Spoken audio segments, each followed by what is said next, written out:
I don't remember the last time I had a long one. I don't want one.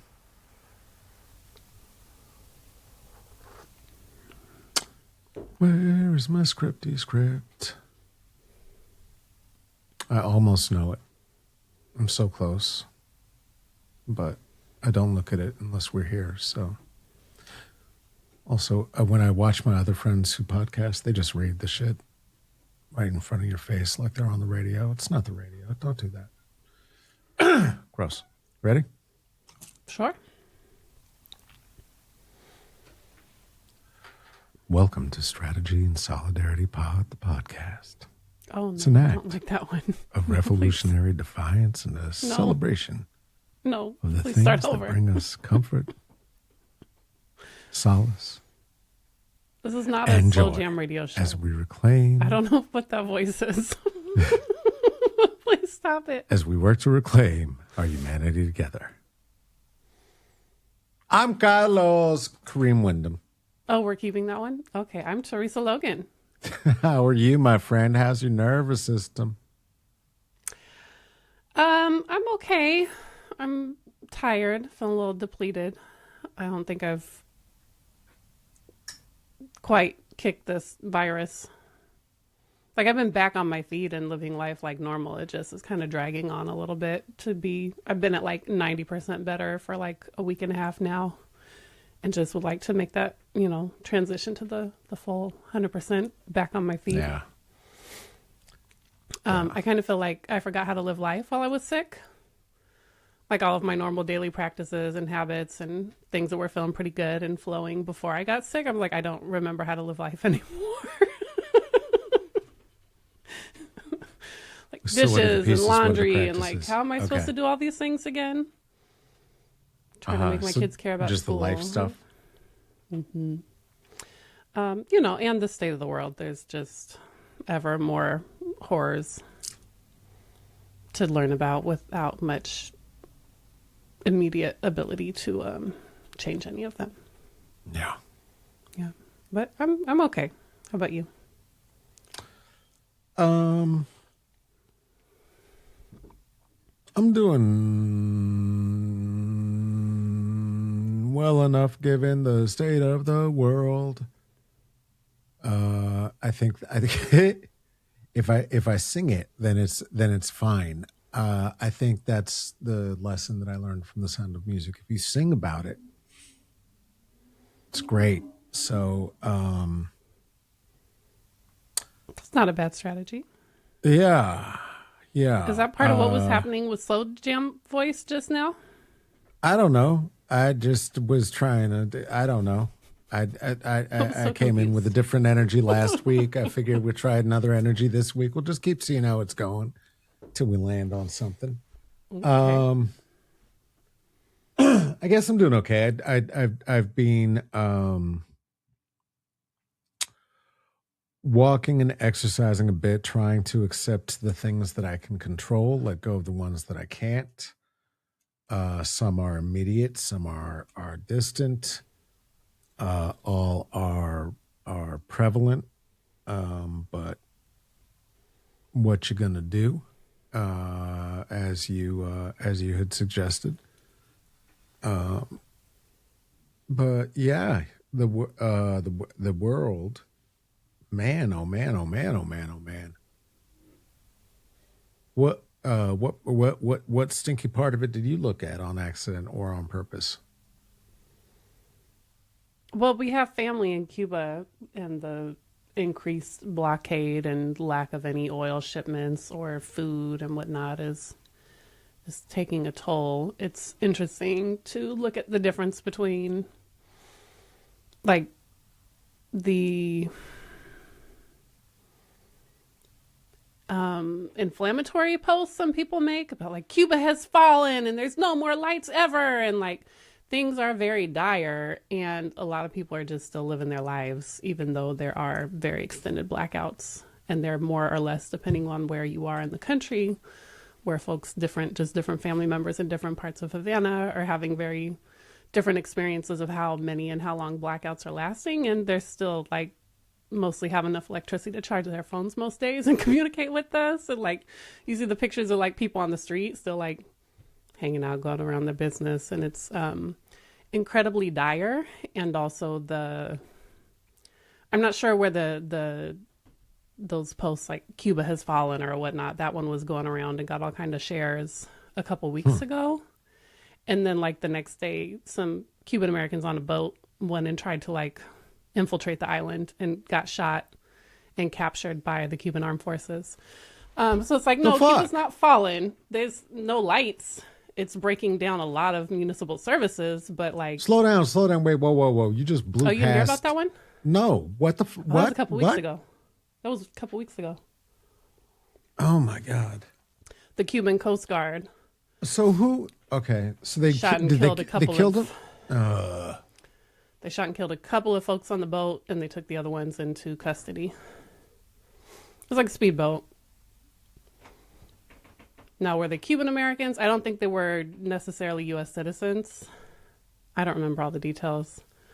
They were ex-Cuban nationals or something who are trying to like infiltrate the island because people are talking about Cuba has fallen or something. Like, no, like they still can protect their borders, and it's very dire. There is not enough food. I was confused. I thought it was like a flotilla trying to like get over there and like help some with. Okay, I thought they were bringing oil or food or something. You're saying they were trying to sneak in and take it back over. They were trying to do so, gets the next Bay of Pigs started or something. Oh, some weird gusano thing. Okay, all right. Or maybe they were trying to get their family members off the island. Who knows? That wasn't the story that they told. In a speedboat. Maybe. So, maybe. I don't know. Well, that weighs pretty shitty. heavily just because that's your family. My ex-husband's immediate family members. Yeah. No, I mean, that's... Yeah, it lands differently when you have personal connections to a place. And also Iran, and then this Palestine, Congo, Hawaii's having massive floods and storms that almost no one's talking about. There's just not really a corner of the earth where there's not something horrendous happening right now. My internet's been really sticky. Wah. Are you counting that as a horror? Oh, was that not on the... Okay, I thought maybe No, that that's could be not on the list. All right. Not at all. No. Yeah, no, it's really... taking away I'm trying. visas from any trans person with a U.S. visa or green card. Yeah, just lots of horrible, horrible things. Yeah, no, I'm trying.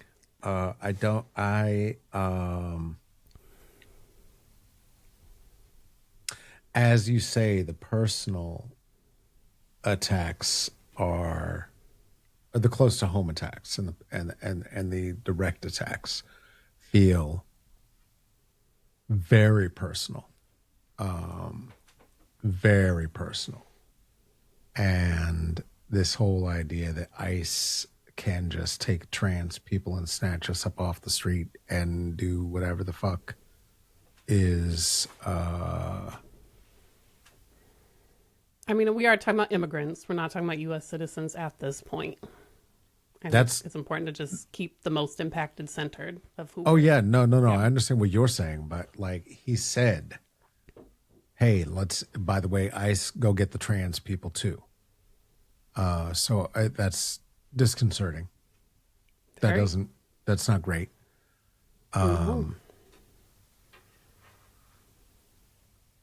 Yeah. And clearly and quite obviously, that does put, Ken Kulo and other trans immigrants directly in the crosshairs. And those who are not famous and what have you, right? Like there's there are communities on communities on communities. And at this point, my entire network of and national network of comedians and friends, and colleagues and chosen family, it fits under that description. So that's been very distracting for me since last week when he decided that.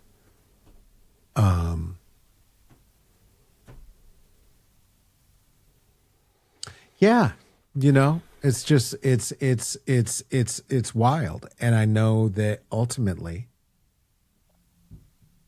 it will circle back around to and collect up the blacks because that is the foundation of it. And how far this goes and how long this goes this time really does depend on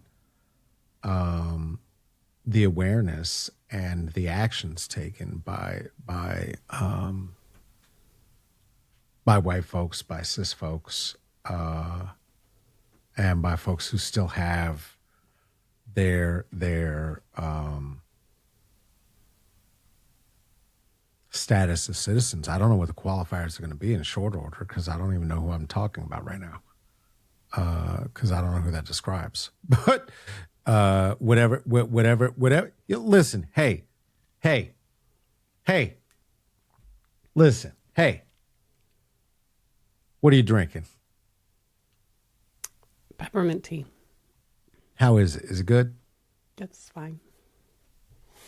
Is it really It's just fine? mediocre. Yeah, I mean, it's not great.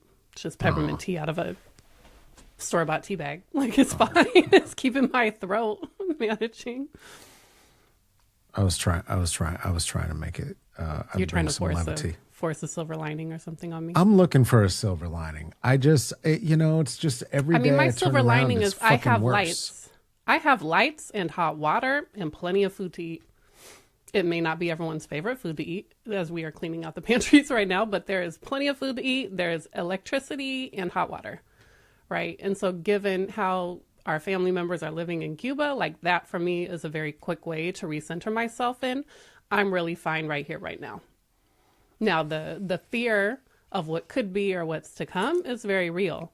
And the frustration and heartbreak and inability to figure out what, if anything, I can do to impact the many horrors, taking people's lives, torturing people, bombing people that I have no immediate way to change is a lot to hold. But like, I got electricity and hot water and my kids are safe and they're at school today. And like, if I ground myself in this moment of material reality, I'm doing just fine. I got my peppermint tea. Is it great? Nah, but it's fine. It's, helping me not cough this whole conversation. So it's like, it doesn't have to be perfect and great and wonderful for it to be just perfectly fine, especially given what so many other people in the world are up against right now. Yeah. Then it's great. I mean, yeah, absolutely. If we're looking at things in terms of that, right? Because that is how I evaluate television shows and movies and books. Is it the best one in the world or the worst one in the world? And it's simply that is how it's either my the home best has or not the been bombed worst. to rubble. That's My the children best. haven't had white phosphorus dropped on them.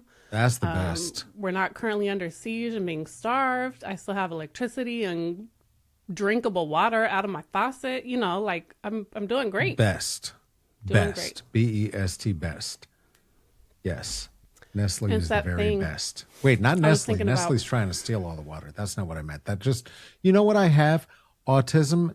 And one of my things is that when a phrase is said that's attached to a song, and I found out this is not just me, it's a symptom, that thing I do where I'll just start singing some shit. Yeah. Those are lyrics to a very old Nestle's commercial. I am certainly not advocating for the water thieves.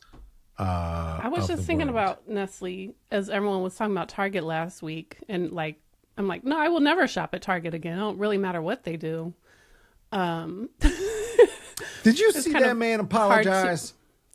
I heard that he did. I did not watch it. Oh I my guess it's goodness! Good for him. No. don't It know. would. No. It was crazy to watch. It was crazy. It was like one of them shits of like, bruh. It was like, I'm What sorry in if the you were hell offended, made you or- decide that you was gonna get out here and step out and say some shit like that? I mean, What in God's my name? understanding is that there were multiple fronts of people actually trying to organize like boycotts, so apparently he and some other Black faith leaders were calling for a fast from Target and their congregations or something. But So it seems like that was real, and they did have like demands and things they were asking for, and Target kind of sort of followed through with the things they already said they were going to do. And they're like, well, 3 of our 4 demands were met. And it's like, well, I think you were taking a lot more credit than you had actually earned. So even if you and your small group did have your organized boycott, there was a whole rest of a country. They didn't have nothing to do with your churches that had all decided we are never shopping at Target again. And so Yeah, that like, that was it. oh, That was the a role of DeRay the black thing. church is so it's like that's great.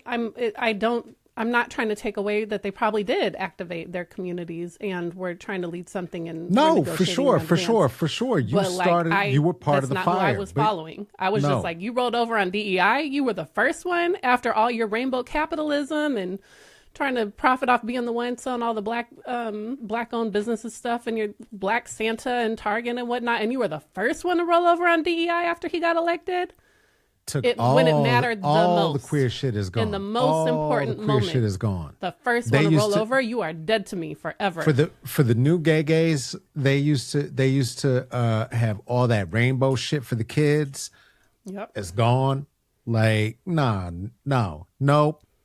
We not friends. We broke up. This was not. I don't know what you're talking about. I don't know what you're talking about. I don't go with you no more. I don't know who you are. That's like Amazon. Like, what Target are is you talking dead about to right us, now? right? Never going What back. are you talking about right now? I'm not dealing with Amazon. I'm not dealing with Target. What And people are like, are what? we You're supposed doing? to go to Amazon or Walmart and send? It's like, number one, no. Number two, this one hurts more because they were supposed to be on our side. They were profiting off of trying to Absolutely. convince us that they were doing the right thing, and they were the bastion of corporate,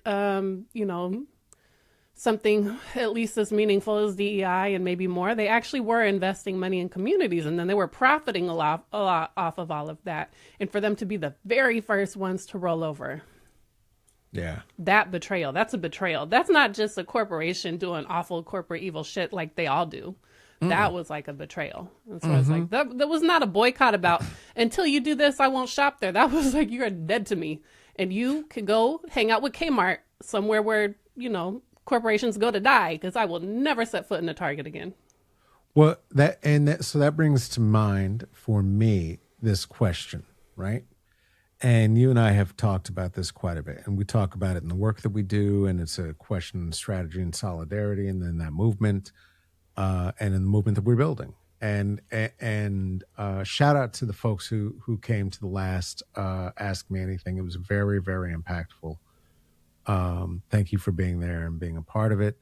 It's not going. We're not going to live that one at all. But for folks who show up at those, it's we're having some very good discussions, and would love for you to consider being a part of that. If you are interested, the easiest way is to become a member of Strategy and Solidarity is strategyandSolidarity.org. All that said, I was going to be so slick, and I was impressed with the segue I made, and then I lost the thread. What were you talking about a second ago? I was talking about the betrayal. Bang, there we are. Target. To my question. I got it. So in the movement of which we are a part, and really we have absolutely no leadership, and so this is theoretical, and I'm asking for you personally, for me personally. When a bridge has been crossed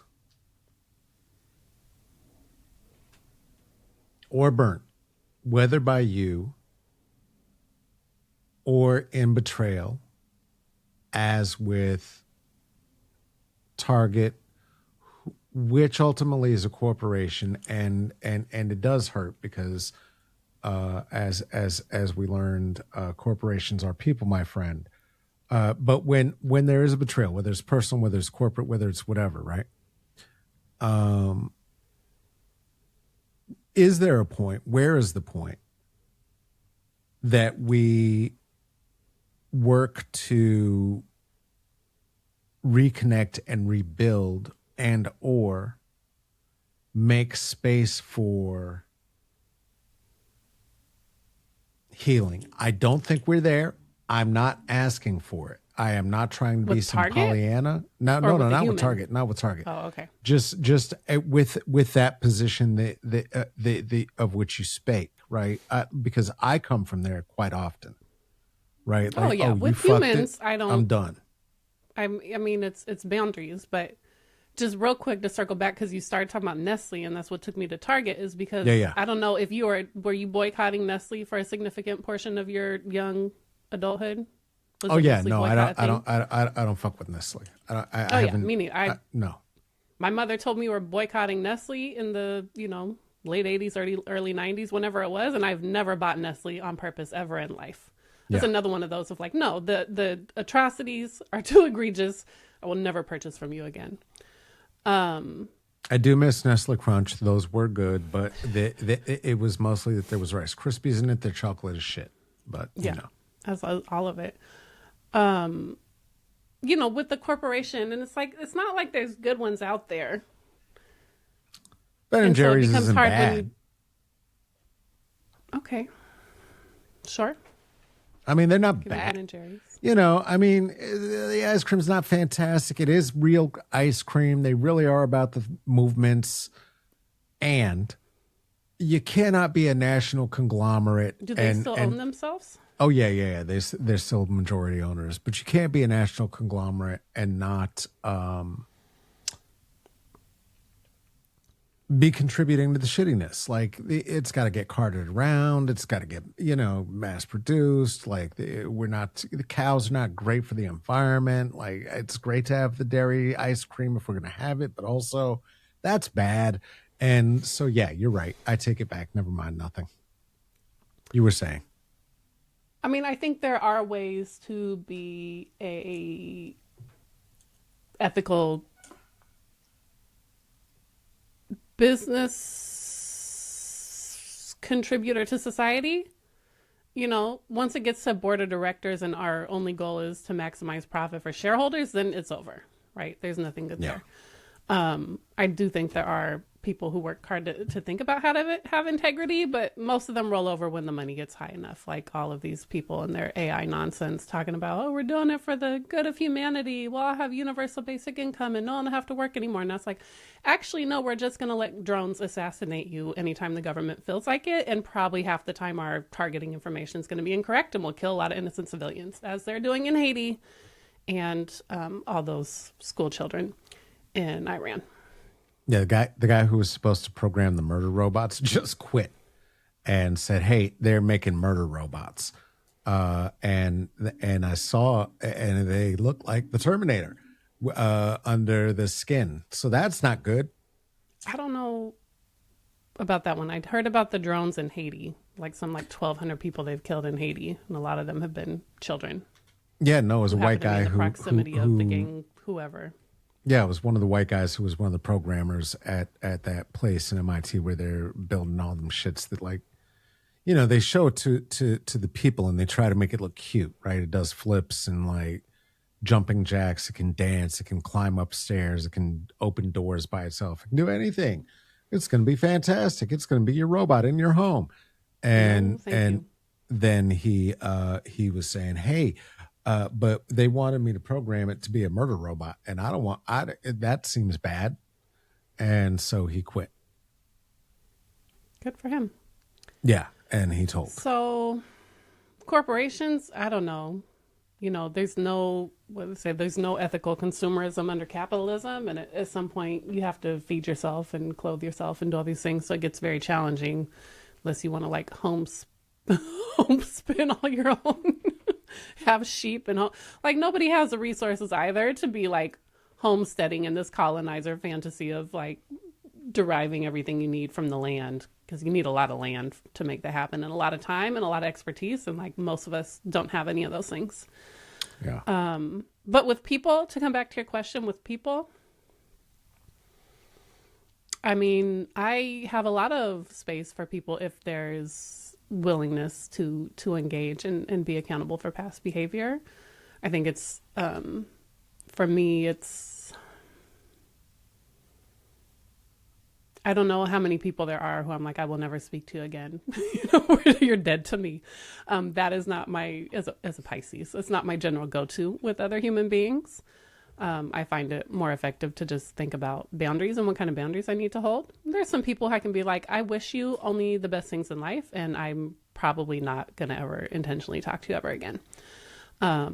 It's just like the harm that's been done. Like I don't have energy or space to be engaging that in my life on a daily basis because you've not proven yourself to be trustworthy or someone who's really a good use of my time or energy, and continuing to invest in a relationship that's not generating positive contributions.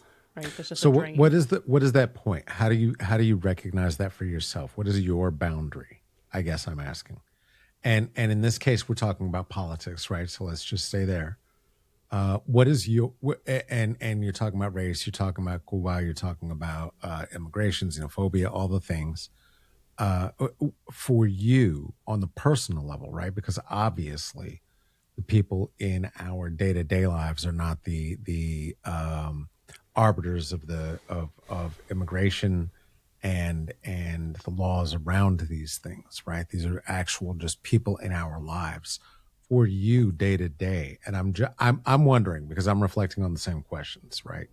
Where are the boundaries where you're like, oh no, I can't with you because you really truly, whether it's contributing to the zeitgeist of the destruction in energetically, right? For instance, or to the conversation politically, right? At whatever level that person happens to work, I wonder, right? And I don't know if mine is too strong, but I do wonder where that is for you, and then we can. I can come back to the question if it's. I don't have that many friends, so I don't honestly have that many opportunities to have to engage this in real life. I mean, my ex-husband lives in my basement. I had to learn how to set some very different boundaries with him compared to when we were married, and that took some time, right? And I have when I was married, I thought it was my job to kind of like make the peace and accommodate and like work things out. And there's ways that contributed to a lot of, harm and martyring myself and putting up with a lot of things I shouldn't have put up with. And some of that came from arrogance of feeling like if I could just find the right strategy, I could fix them, and make them do what I wanted them to do. And so I had to do a lot of healing and setting. No, of course not. You can't fix anyone. You can't make anybody do anything. Like you can try in the short term to coerce a behavior, but it's not in the long run going to fix anything. If you reward your husband and then, because women, you just gotta train him to blah blah blah blah blah. Women are from Mars and the Venus of the Venus penis. I mean, I tried all the things. I really just tried everything I could think of. Nonviolent communication. Here, read this. Nonviolent communication is wonderful, but if someone else is not invested in trying to work in those strategies with you, and they're just going to use it to manipulate you more. Let's make these 4 promises. If I promise and you promise, then it's going to be perfect. Well, I was once married. I was also once married. I am not mocking you. I'm now mocking me. Just to be clear. It doesn't matter what promises you make or what skills you have if you haven't dealt with your trauma and you're both just moving from reactivity when things get hard. So I had to learn to set very different boundaries, which was one, getting divorced. And I think I tried to get divorced about 3 or 4 times before I actually did, but finally stuck. Listen, getting off the junk and getting into recovery takes a minute. It's not, there's slide backs. It happens. Well, I had 2 more children I needed to have apparently, so see, it worked out for the best because my kids are amazing. It happens. All right. But with him now, I just have very clear boundaries. Yeah. Very clear, very firm. To the point it's like, well, that's kind of harsh. It's like, I don't care. Deal with it. It's harsh. Either deal with it or don't. I don't have any, I know how easily he would push over my boundaries in the past. And so I have very firm boundaries now. It's fine. He lives in the basement. When he starts getting my space too much, I tell him he goes back to the basement. He's not trapped down there.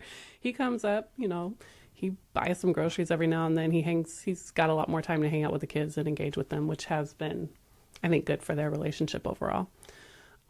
So, it's possible. And it wasn't about me fixing him. I had to work on myself. I had to let go of my attachment to wanting him to do different things and just accept the reality of how he was and stop expecting something different than what he had demonstrated to me. And from there, I could make appropriate decisions instead of how much time and energy I spent attached to my ideal expectation of what I deserved or what he should do or what he shouldn't, all these expectations and obligations and entitlements of, matrimony. Once I let go of all that, then I could just deal with reality as it actually was. Yeah. And then I could navigate and negotiate. And he has, especially over the past couple of years, put in some work. He started going to therapy and he shows up differently and asks if there's something he can help with. And it's still very little and it's not making a super meaningful contribution to my life on a daily basis, but he is showing up differently with his kids and trying to repair that relationship to the extent that's possible, which I think is meaningful. And I'm willing to, take the risk of, again, letting him live in the basement and have this much proximity to us because I'm willing to do that in the hopes that they can not have as much abandonment issues and trauma from their father as I had from mine. Well, I mean, and that's breaking a cycle, right? And that definitely is also acknowledging the risk because vulnerability does take risk. It's not, comfortable, especially in these times. I think that energetically we all feel the thrush of what is happening globally. Moving through us, right? And as it does, to be able to lower our own defenses, even in these circumstances, right? Like whether or not you are married to this person who is the father of your child, making sure that, especially, right, as Cuba is experiencing blockades levels of which we hadn't seen since Nixon. To stuff them in your basement, and by which I mean house and nestle. There's 2 whole rooms down there. I got a bedroom and a living room. There's outside. Like it's not to shove them in your basement and keep them there, Helen Keller style. No, that's not what's happening. Not at all. But to actually make some kind of peace is really amazing. I mean, I've only seen that happen effectively one other time in my life, and I have seen it. It's not, it's not foreign. Clearly, right? I'm a person of color in the United States. To see an alt family doing alt things, and that is really amazing. That is a good example. Well, listen, it's 30 minutes in. We're taking a break. Hey, you love that. So, come right back and we'll still be here. And then we're going to, say some more words. Do you need a break? I'm good. Okay. I'm out of coffee and everything. I got to go get water after this. Do you need coffee now? I don't have any more. I'm not going to go make coffee. All right. You ready? Sure. All right. You want to welcome us in? Welcome back to Strategy and Solidarity, the podcast. How about for you, Carlos? We were talking about me, but how do you manage those boundaries for yourself around when you're done with people and when you are open to the possibility of repair?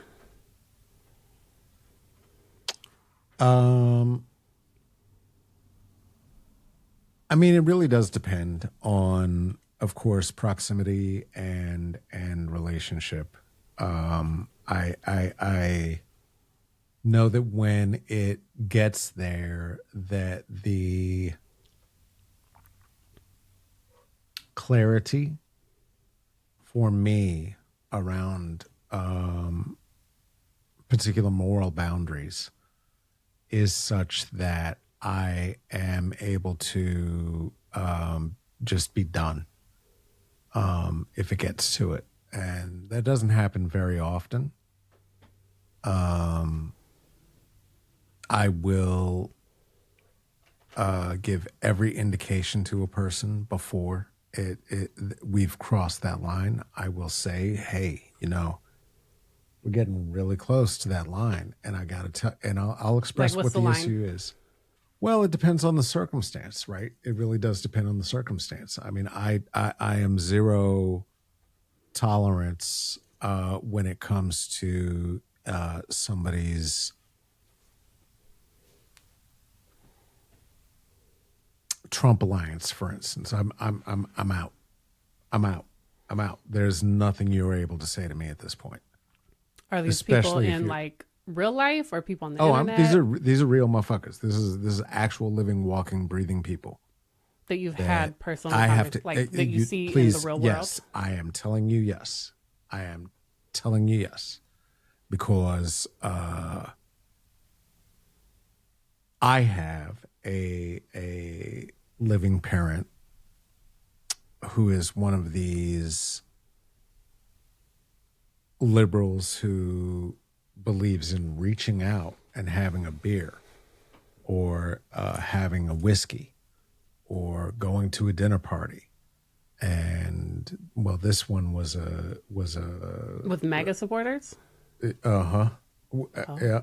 yeah, former and or current, or people who voted and this, that, and the third. And he, because he had thought, this is the explanation I've heard, so I'm just going to offer it doesn't make any sense to me. This is what I've been told.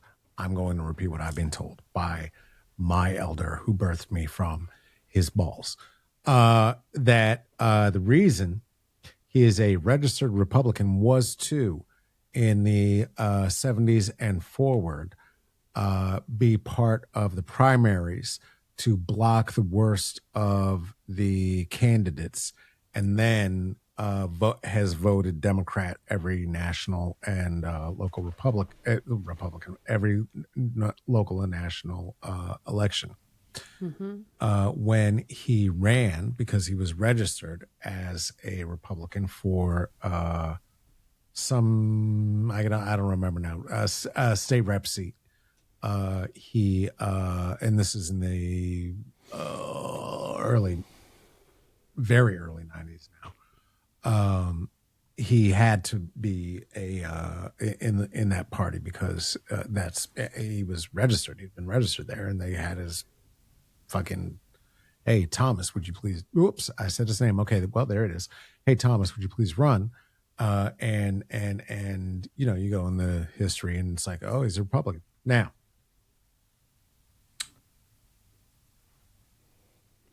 He believed in the American dream. And he was a very successful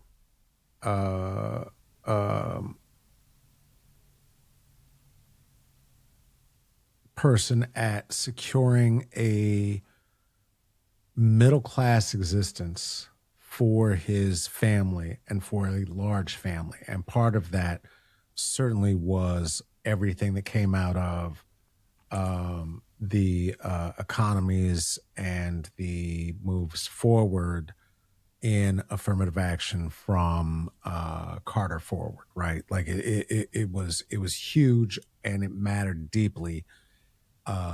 Even that level of reconciliation was even important too, or attempted reconciliation, right? Forgive and forget, which is not a way to do racial reconciliation for the Bushes, and gross as they were not trying to actively be discussing racists. They were trying to minimize their discussing racism and coat it with sugar, Trying to which be was colorblind racist. trying to be colorblind. And then, and then Obama was doing whatever the fuck he was doing. And like, God bless, whatever. Let's all go have a beer with our enemies.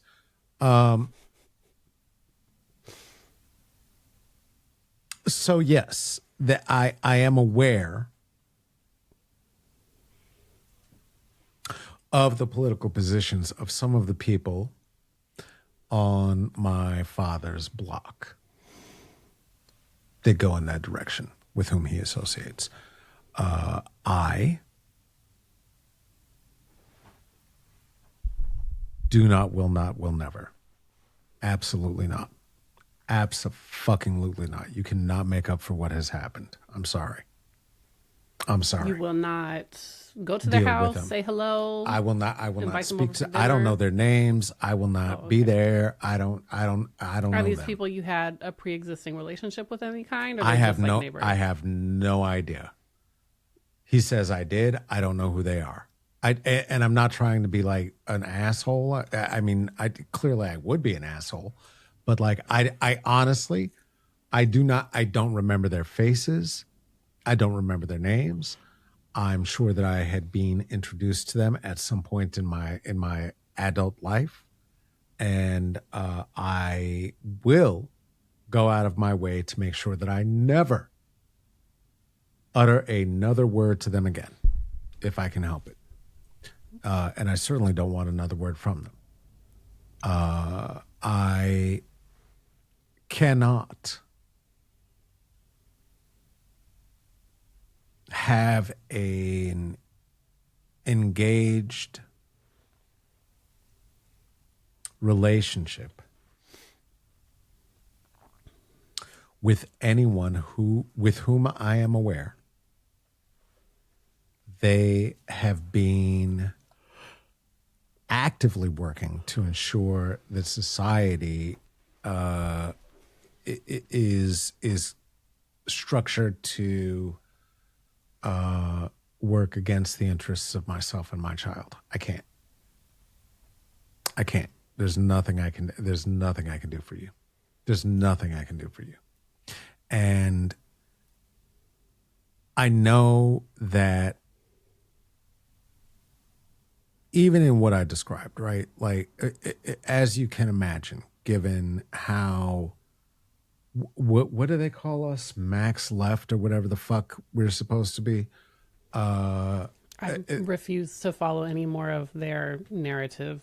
I'm tactics that take them on. for anybody who might don't care like what bump they call into us. for anybody who might bump into this and not be clear. I just want to be very, very clear. I am not a Democrat. I am not a Republican. I am not invested. I know that we are in a binary system, and I will vote for the people who are most willing to be in discussion, to move us closer toward a place of liberation, and to give as much sovereignty to the people as is actually feasible, given the size of the country. I'm down for that. I'm down for that. Am I excited about these liberals who want to have jails and shit? No. I think that the way that they're structuring society is fucked, but they were not trying to Of the have available PragerU. choices. Yeah, they were not trying to have PragerU teaching history throughout the United States, which is what they've just decided to do now. That Linda McMahon is no longer involved, and that Trump is bringing the UFC fighters to train the Marines. What are you doing, you dipshit? So, I say things that are true, and it feels like I'm making a joke. I'm not. This is just the tone in which I speak when I am alarmed at things that I read that are true. So that said, Jesus Christ. I mean, UFC fight. What the fuck is okay? Nope. I'm safe. I'm good. We live in a game show. It's not a good game show. I don't like it. I'm not enjoying it, but it's a game show. Okay, so the people who voted for that, for there to be a redemption arc,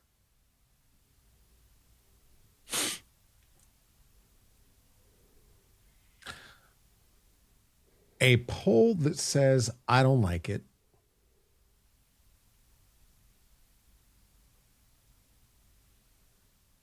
is not enough to me. This is not what I voted for. Yes, you did, and we told you so. So, no, that is not enough for me either. I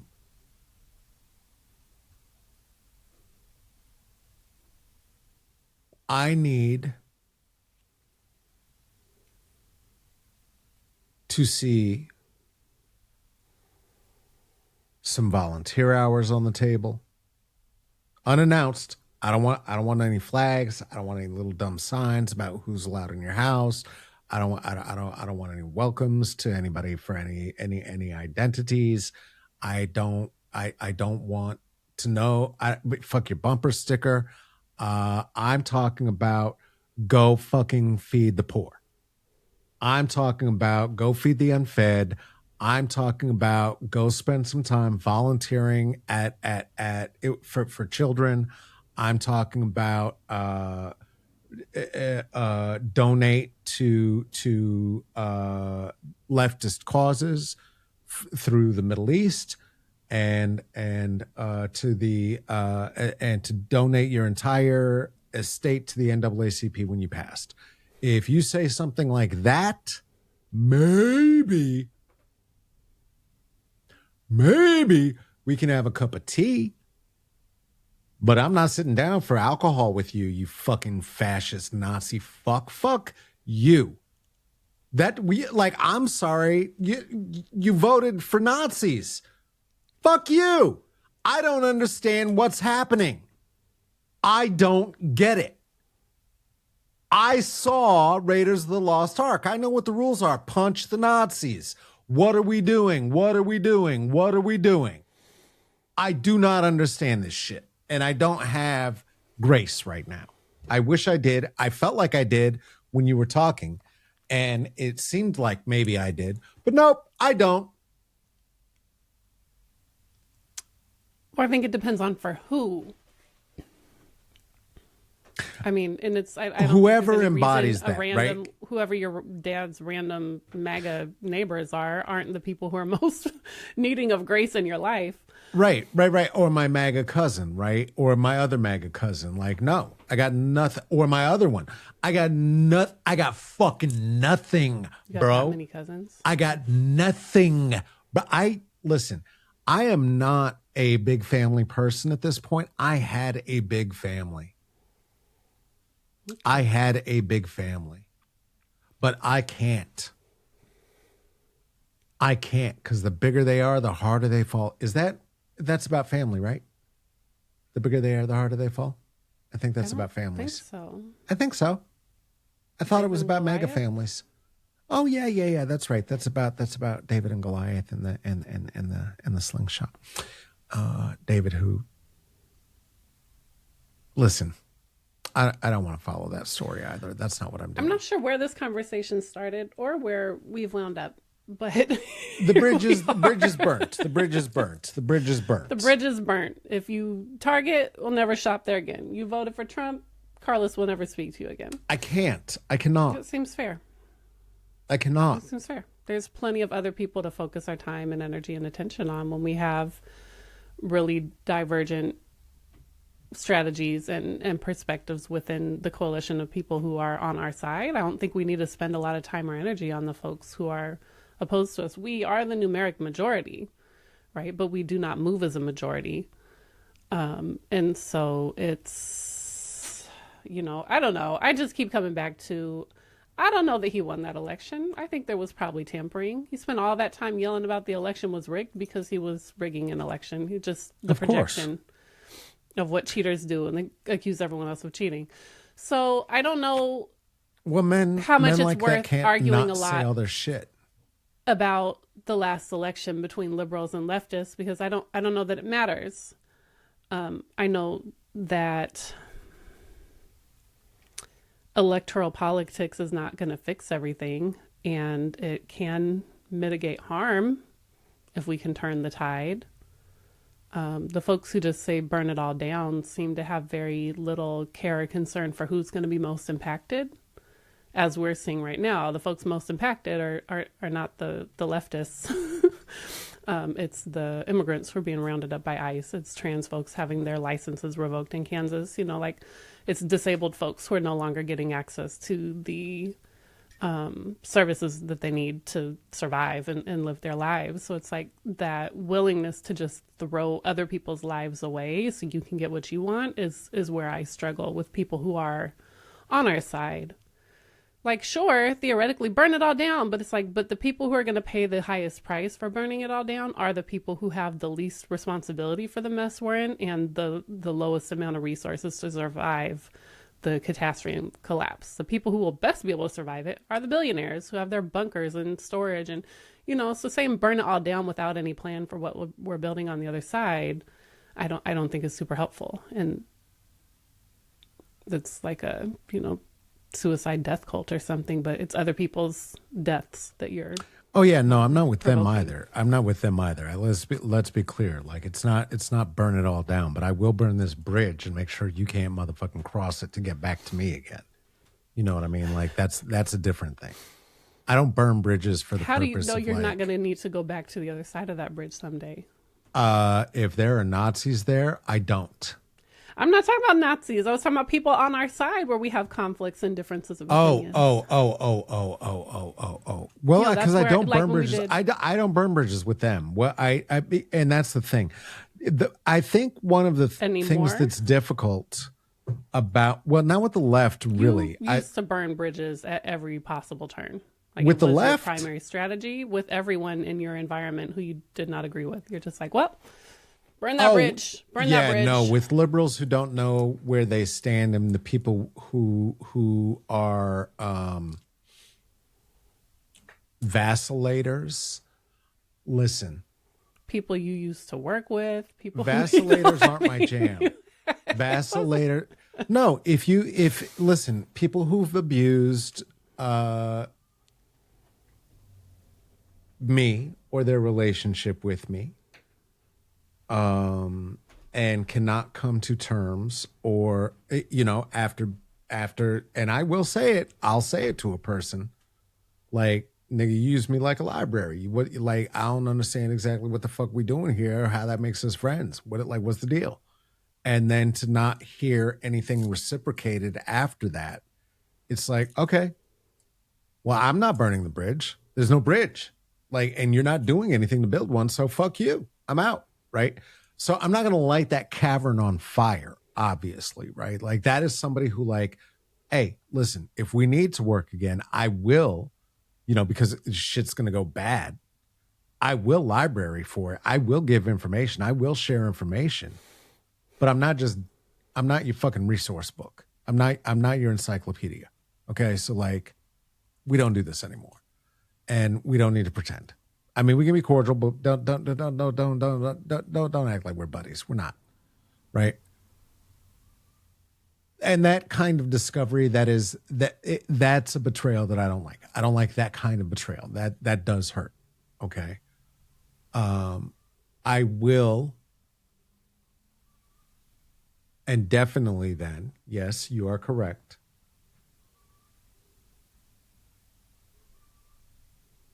Depending on the level of personal betrayal, tell someone to go fuck themselves. I absolutely will do that. I absolutely will burn that bridge all the way down.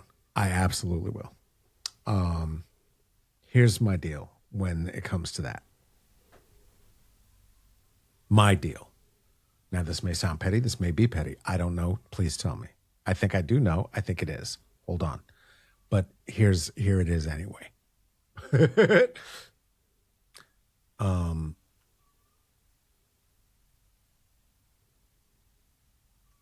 If there is a betrayal afoot and it is not made right, and I will give every opportunity to make it right. I will say beforehand, hey, listen, this is not this is not going well.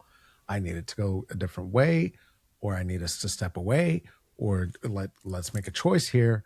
And if it keeps getting pushed and it gets sideways, and there's an actual like, hey, I stole this.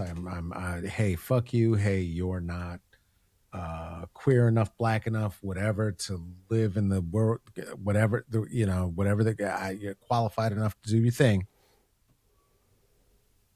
And I know that it's some nonsense. Yeah, I'll throw a grenade on it. Yeah, fuck What it. about when you've been on the other side of that one, such as I think someone called you a Zionist for performing at a particular club or something? Oh, I mean, it's whatever. Like you get okay. I don't know. Like you're gonna have to talk to me again. You're gonna come around, and when you do, like we'll talk. But like I don't have anything to say to you between here and then. You think I'm a Zionist, bruh? That's crazy talk. That's crazy talk. I don't go like what am I saying? That's like somebody calling me ugly. Like what am I supposed to do with that? What are you doing? Somebody's like being on the internet like you're not funny. Oh really? Okay. Well, all right. I'm not black. I'm not funny. I'm ugly. Like what? And I'm a Zionist. What are you talking about? Doesn't have anything to do with the reality that I live in. Like you can rally people against me and get mad at me for whatever, but like if it's not my reality, I don't give a shit. I live Well, and I here. think that's the part that's important for a lot of us, especially folks who have people pleasing habits and tendencies to get okay with being misunderstood and be okay even though someone doesn't understand. Like, no, they're really wrong, but that's the story they have about me, and I am going to keep living my life, and not get sucked into drama with people who are just trying to create drama. Oh and yeah, not yeah. understanding. I'm not doing drama. I'm not doing drama. That's one thing I won't do. I'm not doing some back and forth drama shit. I'm not being in drama vibes with people. If that's what's going on, I'm out. I'm out. I don't like that. I don't like that. I don't like that. That's unnecessary. It's not good. Sit down, talk about the thing. Let's deal with it. Usually there's a baseline answer to what's really happening. And I'm out. But like in the circumstance about which you were speaking, right? It was very much the Target thing. It was just like somebody announcing by themselves, "Hey, by the way, you were supposed to be part of this like movement to never work at that place again." Like, when did we have a meeting or agreement about that? What are you talking about? What are you talking about? We're I, how we're having. I'm sorry, we're having a walkout. When? Who announced? Well, huh? You can't just say there's a general strike happening and then be pissed off that people still go to work. That's not how a strike happens. You actually have to sit down in a room with people, whether on Zoom or in person, I suggest in person, and really have a meeting of the minds and have maybe, I don't know, as you were saying, a list of demands. And if that last one is not met, guess what? We're not doing it. We're not doing it. And And if a the strategy for violation was, actually leveraging, right? You can't just have a list of demands, but you're five people, nobody's going to listen to you. Where is the place where you can actually apply pressure towards leverage to get those demands met? and have some kind of sense of your size and power, be real. And hey, look, if they were able to actually negotiate with Target and get them to follow through on the things they said they were going to back off of by pretending they were the ones who had actually leveraged this entire mass movement of boycott, great. If it got some more money in some more black owned businesses' pockets, great. It I'm did glad that not, happened. I but still will never shop there again. no. I mean, supposedly they went through and paid out some of the contracts they're supposed to or something. I don't know. I also heard they didn't do that, so I'm not sure. Nah, But that dude, I saw that dude talk. Listen, let me tell you something. And I said this before. I was trying to be nice before. That dude is just one of them ministers who trying to get his pockets lined. It was ridiculous. He was ridiculous. Should be ashamed of himself. And okay. and that was embarrassing. That was embarrassing for my gender, for the queer community because he's clearly a gay man, and for churches. And any black people who are upset about me saying he's a gay man, let me tell you something. If you took all the gay people out of church, all the gay men out of church, I could tell you exactly who would be left. A bunch of old ladies. Wouldn't be nobody else there. The choir's gone. Your reverend is gone. Is gone. Sorry. That's just what's real. Tevin Campbell came from church. Sorry. Anyway, point being, and I do have one, I think.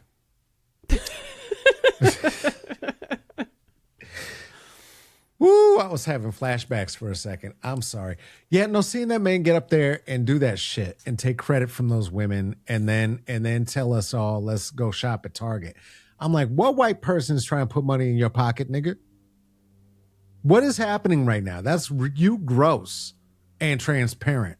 And the world is not what it was in 1990, and you're not going to do that, and it's not going to work. That's not a solidarity move. What is the idea that we're going to block a chain by 5 people not working there? Like, what are you doing, dude? What's your plan? I want to have how the Beatles said, I'm down, let's have a revolution. But what's the damn plan? You got to have a plan. And the only ones with any plans on the other side seem to be femmes and women. I don't see any dudes coming out with any plans. No, because it's domination and control. And, that's part of it's just the instant gratification culture of having everything you want at your fingertips immediately. The other part of it is many of us having been raised by people who used guilt and shame and yelling as strategies to try to coerce behavior. And so you got a whole generation of people who think you get what you want by guilt and shame and yelling at people and demanding it immediately, kind of like throwing a temper tantrum to get justice. It's like you can't temper tantrum your way to justice. No amount of outrage and diffuse outrage not directed at anything specifically is going to get a change in the current circumstances. And it's a challenging moment because we are so disorganized, because we don't go to church anymore, right? We don't have as many labor unions as we used to, and those were the sites of community power, right? And already organized. The coffee shops that you can see. So it's one thing to go out and try to organize like 20 random individuals. It's another thing to go organize 20 churches. You organize 20 churches, that's now we're talking. 20,000 people or more, now we're talking. Or 40,000 people. Now you talk. Now you got a movement if you can organize at that level. But we're so disorganized. You made a now union. We don't have, right? Organize 20 churches and 20 unions to go march together. Now that's collective movement, especially if half of your community is either a union member or goes to church, or 100% of your community is a union member or goes to church. Now you're actually mobilizing people in a strategic way in the ways that they're already organized. But since most of us don't go to church anymore, very few people are still union members, we don't have ways to do that kind of rapid mass organizing. And so it leaves a lot of us out here just kind of adrift, not organized, not part of any kind of collective organization where we could be moving more strategically and cohesively. And so we're trying to do what we can, but that ends up being a lot of posting and arguing with people on the internet that doesn't actually do anything but make us feel like we're doing more than we are, and siphon off a lot of our energy into cognitive overwhelm and fear spirals instead of going to see who needs groceries or call your helping friends. our disabled friends call your friend. do what they need to do. Checking on your friend, your agoraphobic friend. When was the last time that happened? Me talking to me. It's not that hard. That's really what it is. That's really what it is that we have to do in these moments. And it's not Do as you difficult still have as friends? we make it. I have friends. Yes, I've recognized that I have friends. Oh, I have friends. I do. I have friends and I have a community. And I say it like that because friends is where it gets tricky, right? And it gets tricky because that's where that's where vulnerability is, and that's where it gets scary, and that's where some of my core wounds are, and in particular in the division between having friends and learning the distinction between having friends and having followers, or people who follow or take interest because I have friends and have people who are interested in me, right? And learning to have healthy boundaries with community in those instances, which means clarity around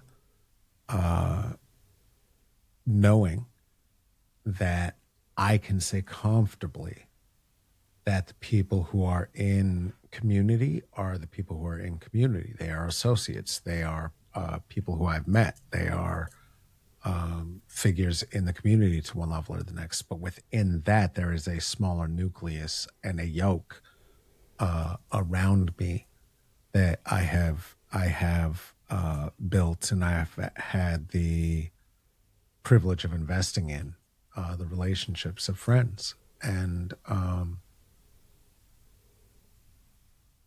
yeah, I think that realizing that that is true then furthers and amplifies for me this strength, my personal strength, right? And resilience in being able to continue to say the things, not feel like Don Quixote. You know what I mean? Like not feel like I'm just chasing windmills. Because we do have those times, right? Where our members of of communities that you and I have built will say to us directly and specifically, you have changed my life. You kept me alive. You helped me move through this moment. And members of our community who could not do it anymore and told us directly and specifically, I love you. This is not to do with not having community. It's to do with not being able to do this anymore. Right. And even that expression from people who I recognize I have come to love and who love me. And that's huge for me. Because as an autistic who is not very fond of people or them touching me, it's a white lady gave me a high five when I got off stage Friday and twisted my neck and put my neck out. Oh, no. God damn it. It took Friday I was fucked. It's still sore. I got it worked out for Saturday and I did the show Saturday. It was fine. But my neck is sore as shit. And I think that white people have magic energy to try to destroy people like me, and they just sometimes touch me. I don't think that's true. But it felt that way because it really, really, really hurt. It was like that thing where you turn the wrong way and your whole shit goes, ah! Like it did that to me. Anyway, even in that. Risks of community. Right? I'm swimming through the community. Not going to be perfect. There are risks. It won't always be smooth and pain-free. I acknowledged them. I stayed till the very, very end. I thanked the hosts. I went to my next gig. I gave lots of appreciation, and I'll tell you what, room full of people and standing room only and having an audience, right, who came, not just comedians coming to work shit out, like an audience of people.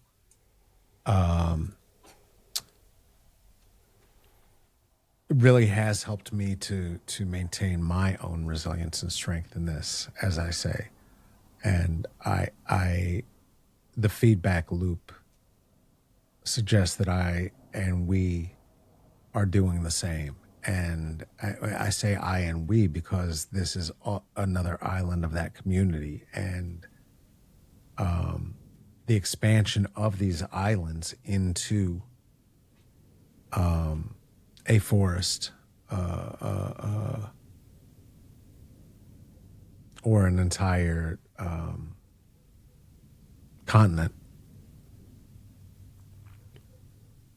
I want to stick with like small orchard for now because I think Small we start orchards. getting into these places of like the one right solution for everyone, or like it will Oh, no, I don't think organically there's take one. over. And it's like, I one. think we need to just Oh, no. start on like, can we knit a more cohesive community where we actually are in real life? Like in Yeah, our and small understand like in like our the neighborhoods, feedback loop on the is the neighborhood thing that, level. yeah, the feedback loop of feeding each other and helping each other to find our resilience and feed one another in spirit and feed one another in consciousness and awareness and kindness, and remembering that it's about how you make people feel As at long the end as of they the didn't day. vote for Trump. Oh yeah, no, I won't fuck with them. I mean, you want to come to my show, you could come to my show, like, but that's about it. Don't you show up looking like a boy. Yeah, no, I'm not. No, no, no. I know what time it is. I know where we are, but like you But show up in your little outfit, like, man. the more we can divest our energy from systems of domination and control and build community connection. It's hard though. Like we say these words, but it's challenging to do.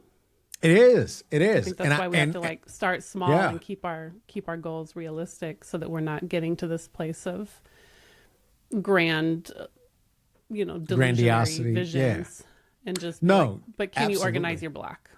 Yeah, yeah. And do you visit your friends and do you pay attention to what's going on in their lives? Right, like it matters.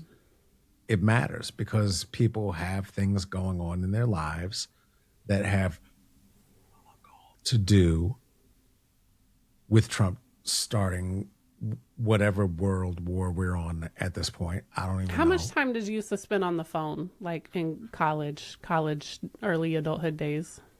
On the phone in college? Very little. College for me, college on the phone was, where do you want to meet? What time? And we would meet. I remember certain phone calls because they didn't go the way that people wanted them to or thought they would. But like, but like high school, shit. What about when you moved away after college? You were just still out in the world. You Letters. just go by people's houses. Letters. Yeah, I'd go Wrote like. letters. Oh, wow. Oh yeah. When my boy Alex moved to Spain, and he was only doing student exchange, but that was my bestie. It is my bestie. Like I go out to Colorado. I see him every time I'm doing shows at Longmont or Boulder or wherever. Like I always see Alex. I see his It's like family, we his used to kids. spend, maybe not you, but most of us, I think you spend a lot of time on the phone, like having conversations with people and building community and connection that way. And now it's like a text message. Hi, how are you? There's not like sorting out a detail, but it's not the same yeah. as like checking in with someone on the phone and having No. a whole conversation. Now it feels like a burden to answer the phone if someone calls. Well, it is a burden because it takes a lot of time, and we're all expected to be at everybody's beck and call at every instance. But like, there was time, we're taking we're I just saw the time, but I don't care because guess what? Here's the thing about that time, and I've been thinking about this one. That's what we used to do instead of doom scrolling. Instead of scrolling on your phone for an hour, you'd be on the phone for an hour. And we have disallowed boredom. We're always being titillated. We're always being fucking forced some kind of shiny goddamn keys being jingled in front of us, and nobody's ever bored. That's where creativity comes from. That's where community comes from, because you got to go find oh my God, I'm so bored. I got to go see what's going on. I have over started there. lately not listening to podcasts. Oh, And boo. I mean, yay. no, I'm not saying I'm boycotting them. I'm just saying instead of being like, let me listen to this podcast while I multitask and do this other like chore or whatever, I've Yeah. started spending more time just being like, I'm just going to sit here with my own thoughts while I do whatever I need to do, and getting time to just be in my own body and be with my own thoughts and in my own alignment, instead of feeling like I constantly need external stimulation and to be constantly consuming content and information, because I feel like I'm full. Like I can't really absorb anything else right now. It's like I'm full. My brain is done. There's only so much more. It's like I can't be constantly hearing more and more and more analysis and information and news. It's like, for what? To what end? What is it helping me to do? Mostly it's Yeah. just helping me feel overwhelmed and stuck here in this spot, consuming more information on my screen instead of calling somebody on the phone or going outside to talk to my neighbor or doing something that would actually be an action of connection and creation, instead of just consumption and overwhelm and stagnant stasis. Yeah, no, that's fair. I mean, in the fact that like, podcast is part of your job now, like doing or listening to shit that is part of your job when you're off hours is like, what? That No, smells like French fries. I still listen to the ones I like, when I'm driving in the car or Yeah, something. but just to for- not just be as a- constantly as- like I yes, need it exactly. as constant background to like, can I Yeah. get comfortable just sitting with my own thoughts for a while? Yeah. And that is part of what helps me kind of tune into the alignment of like, what is actually mine to do today? Am I Yep. just going through the motions, or am I actually being intentional with how I'm choosing to manage my time and energy and, the limits they both have? Yeah. And are we filling our minds with gibberish? Like, do you need more? I don't know. Well, I mean, as if as anyone's I've bothered to been- get this far with this gibberish, thank you. as I've Hopefully been it's canceling of stuff, some I use. love that like you said, no HBO, no movies all the time, no like I saw the movie already. I saw it. It was great. I heard all the black people won all the awards. Great, wonderful. I didn't see it. I don't really care, but like I saw the Black Dracula movie. It was great. I don't need to watch it 5 times. I get it. Like it'll be available. It'll be available again. And you don't got to pay. You don't got to pay people more money. Okay. For Well, things you maybe don't we'll have. get this edited and posted someday. Yeah. Well, here's the thing. Again, hopefully, it looks like it looks like they're allowing me to import. And this is me trying to wrap up this conversation now. I know. Not to go into a long description of the technical difficulties. I'm just telling you. And also because we're in conversation and now, so I'm telling everybody. So it looks like I'll be able to import and then export, and we'll see how it goes. All right.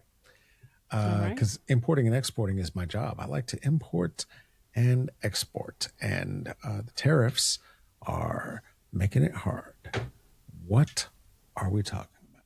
Hey, thank you to Imani Will for the wonderful intro, outro, and interstitial music. Thank you to all of the supporters who make this possible at strategyandSolidarity.org. You can become one of them right there. And thank you to you for listening to us here at Strategy Oh, no, and don't. Solidarity Bye. Pod. Okay. Take good the care of yourselves out podcast. there. Bye.